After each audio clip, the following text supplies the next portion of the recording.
Сегодня мы рады передать Министерству здравоохранения необходимые материалы. Это костюмы СИЗы, халаты, перчатки, маски, респираторы для того, чтобы наши медики были в безопасности. Дарылоо алдын алуу мекемелерине берилет. Ал жерде ошол медициналык кызматкерлер кийип, медициналык жардамды бергенде өздөрүнүн коргонуу каражаты катары колдонулат.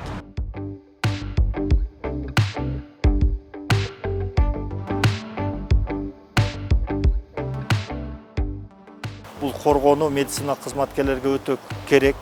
Булар ал зонада иштеп атат.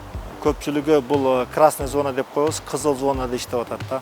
Алар мунусуз болбойт.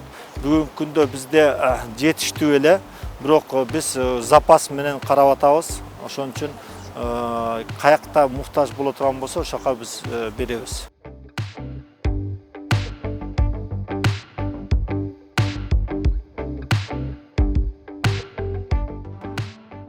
Для нас это очень важно, чтобы сохранить здоровье и защитить наших медицинских работников.